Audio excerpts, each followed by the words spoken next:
Okay, so the reason why I want you to think about the energy bar charts is it says it starts from rest. That means there's no energy starting out. But at the end, after we pull this through, now it's moving really fast, so it has rotational kinetic energy. So where do you get it from? Well, it's because there was work done to this. So that force is being applied to cause a torque.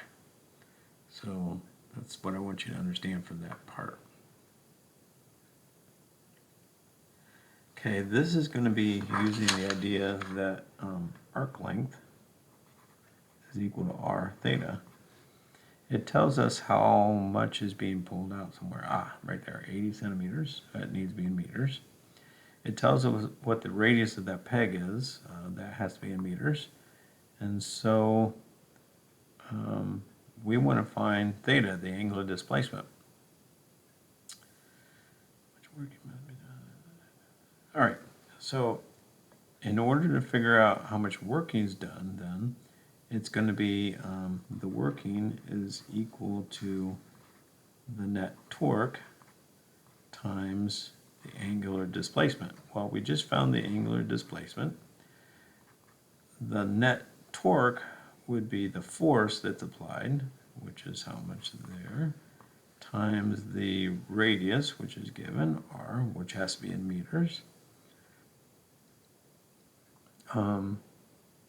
times the sine of 90 degrees, so you can kind of leave that off. And that will give us how much working is done.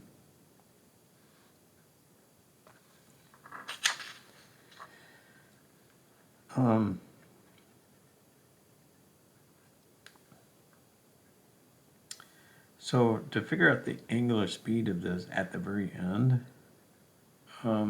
there's a couple different ways we could go about doing this. We found out how much working is done, so that work must be equal to the changing rotational kinetic energy. So that's going to be 1/2 I times omega final squared. And so it gives us I. We've just found the working done, and so we could figure out what that final angular speed would be. Alternative to that would be we could do some kinematics. We can use VF equals VI plus AT. We know the VI is 0, so we just have to find the acceleration. Well, remember that the net torque is equal to force times the R, which happens to be in meters, has to be in meters by the way, and that's equal to I alpha. So we know the force, we know the radius, we know what I is, so we could solve for alpha and we could find the final angular speed that way too. So kind of two methods there.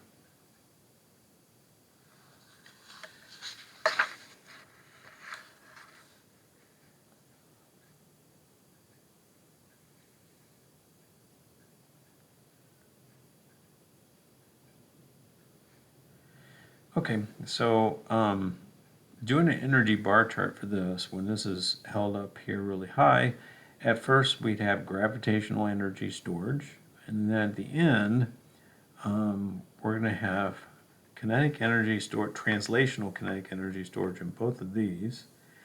This one will be up kind of high, so there's going to be a gravitational energy storage, and this is going to have a rotational kinetic energy storage in it as well.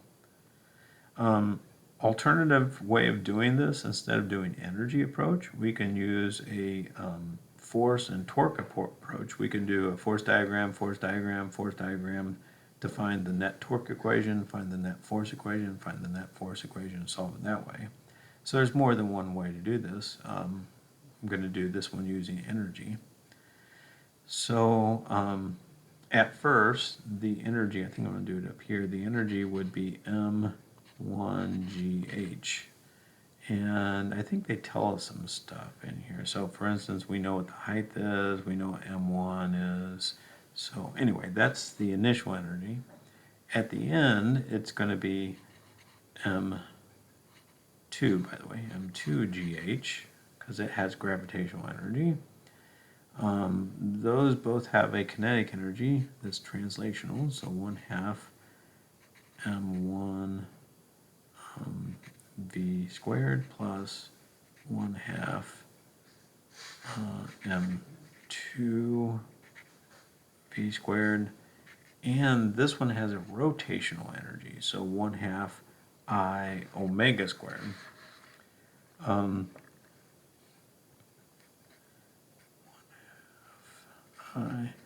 That omega, by the way, is the same thing as v over r. It's going to be the same velocity over r, and they do give us radius. So I think I'm going to do the quantity v over r squared. So I know what the height is. It tells me 4 meters. I know the masses. I know I know the radius. So I know everything except for v, and there's a v term here, v squared term here, v squared term here, v squared term here. I can find the speeds. What were the answers A and B? B if the bowling were massless. Well, if it was massless, then this last term drops out. And so then I can go ahead and solve it again and figure out what the speed is. And I would hope that you would guess that the speed's going to be more, because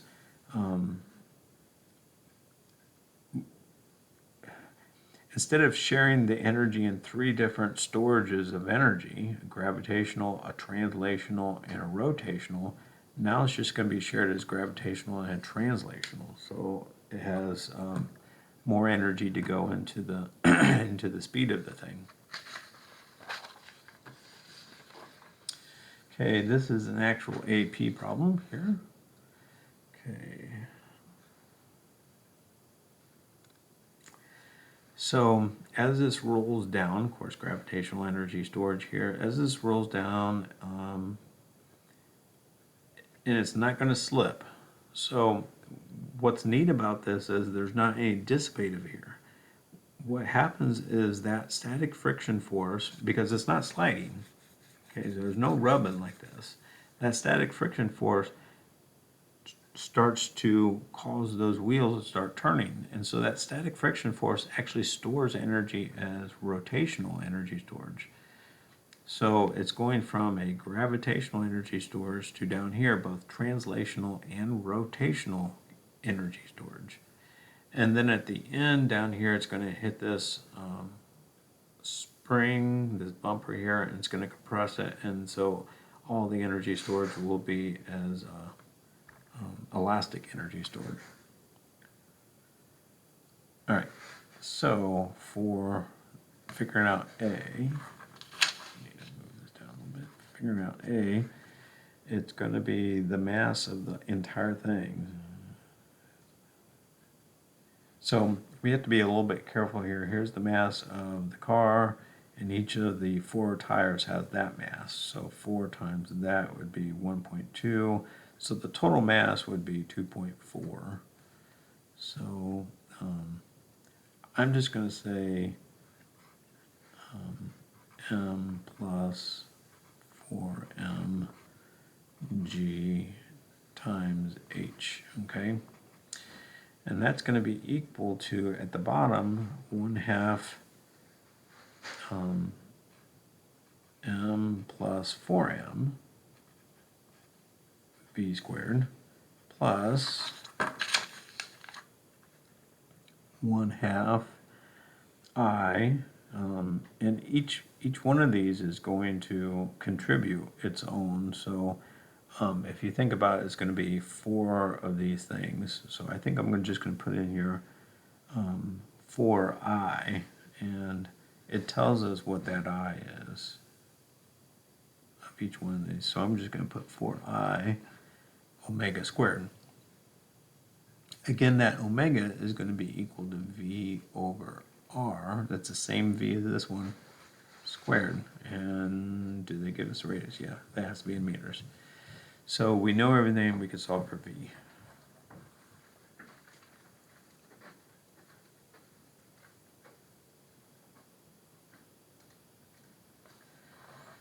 All right, so for B, I think what I would do is set this same gravitational energy here equal to the kinetic, or to the elastic energy of 1/2 K. They tell us what K is.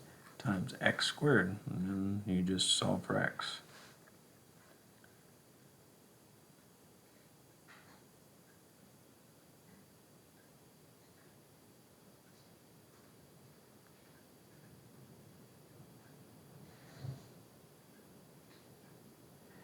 I'll just let you think about that last one there. All right, and this one.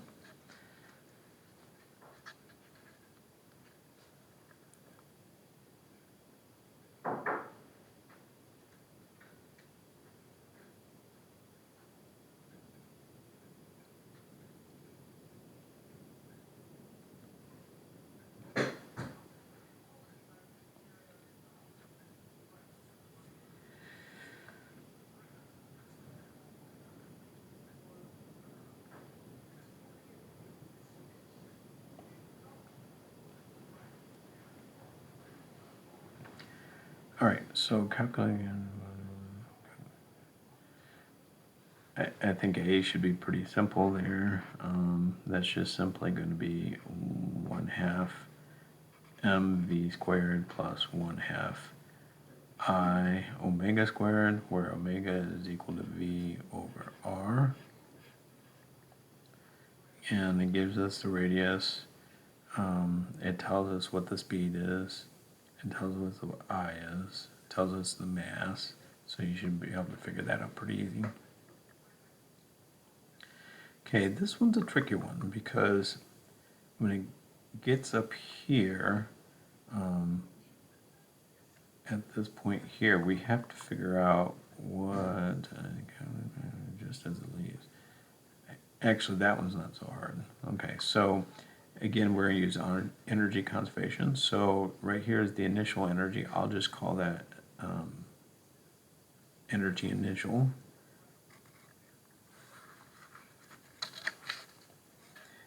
Energy initial. And that's going to be equal to mg, and do we know the height? Yes, we know the height, mg h, okay, plus, at the end, it's going to be 1/2 mv squared plus 1/2 I v over r squared, and we need to find this v here.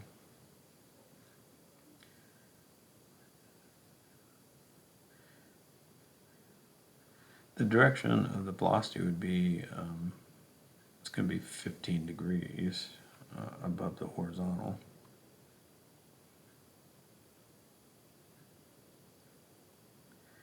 Okay, this is where it gets a little bit tougher, because after it leaves the air, it's still going to have a rotational energy, but that rotational energy doesn't change.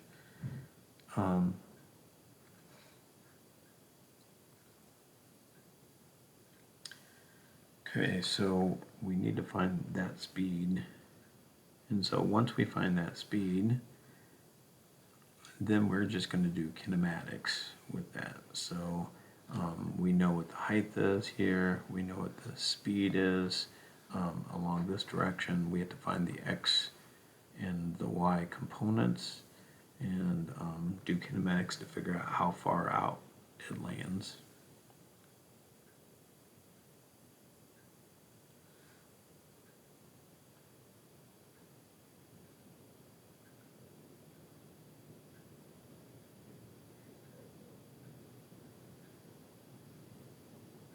Okay, so for this one, this is now frictionless, which means that as it goes up, whatever rotational omega at here, it's going to have the same omega here, which means as it goes up and it gains this gravitational energy, it's not siphoning it from the rotational energy reservoir at all. It's only coming from the translational, which means that its speed's going to be less, which if you think about it, what that means is it won't go as far, which is interesting.